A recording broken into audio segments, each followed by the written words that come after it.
2019 সাল থেকে তালাবন্ধ সুকান্ত মঞ্চ। কলকাতা পুরসভার 35 নম্বর ওয়ার্ডে এই সুকান্ত মঞ্চের সামনে প্রতিবাদ নাগরিক সমাজের। সেই মঞ্চ ভাঙার অভিযোগ তৃণমূল আশ্রিত দুষ্কৃতীদের বিরুদ্ধে অভিযোগ উদ্যোক্তাদের। যুগ্ম পুলিশ কমিশনারকে অভিযোগ নাগরিক সম্মেলনের। 2019 সাল থেকে তালাবন্ধ সুকান্ত মঞ্চ, তবে সেই মঞ্চ ভাঙার অভিযোগ, আর সেই অভিযোগেই এবার সরব নাগরিক সমাজ। সুকান্ত মঞ্চের সামনে প্রতিবাদ নাগরিক সমাজের। রেশমি দাস আমাদের প্রতিনিধি রয়েছেন টেলিফোন লাইনে। রেশমি, নাগরিক সমাজের পক্ষ থেকে কি বলা হচ্ছে এই বিষয়ে?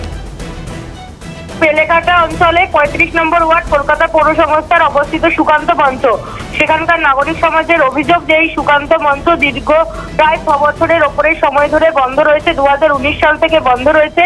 এই সুকান্ত মঞ্চ দায়িত্বে কলকাতার পুরসভা, কিন্তু এতদিন বন্ধ থাকার পরেও সুকান্ত মঞ্চ কেন খোলা হচ্ছে না তা নিয়ে তারা একটি প্রতিবাদ সভার ডাক দেন সুকান্ত মঞ্চের সামনে। এবং আজকে নাগরিক সম্মেলনের এই সংগঠনে সেখানে প্রতিবাদ সভা এবং বিক্ষোভ কর্মসূচি ছিল। তাদের অভিযোগ, তারা যখন পৌঁছয় তো সেই সময় দেখে তৃণমূল আশ্রিত কিছু একদল দুষ্কৃতী সেই মঞ্চ তারা ভেঙে দেন এবং সেখানে প্রতিবাদ সভা করতে তাদেরকে বাধা দেওয়া হয়।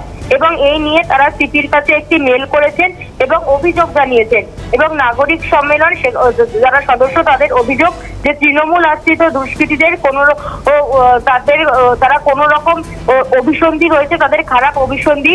এই সুকান্ত মঞ্চ নিয়ে তারা কোনো অন্য কনস্ট্রাকশন করতে চান বা অন্য কিছু করতে চান, বা সুকান্ত মঞ্চের নাম তারা বদলে দিতে চান। কোনো খারাপ অভিসন্ধি রয়েছে, তার জন্যই সুকান্ত মঞ্চ খোলা হচ্ছে না। 2019 পরবর্তীতে কি তথ্য উঠে আসে রেশমি, নজর রাখো। আপাতত ধন্যবাদ জানাবো। সুকান্ত মঞ্চের সম্পাদক কি জানাচ্ছেন শোনাবো।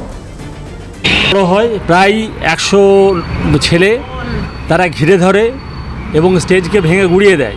আমাদের যে পতাকা নাগরিক সম্মেলনে, সেই পতাকা খুলে তারা পুরো এলাকা দখল করে নেয়, টিএমসি করে।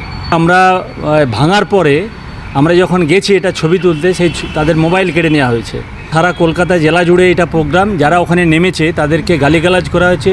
একজন প্রগতিশীল চিন্তা ভাবনার মানুষ, যাকে সারা রাজ্যের মানুষ আজকে পালন করছে তার জন্মশতবর্ষ হিসাবে,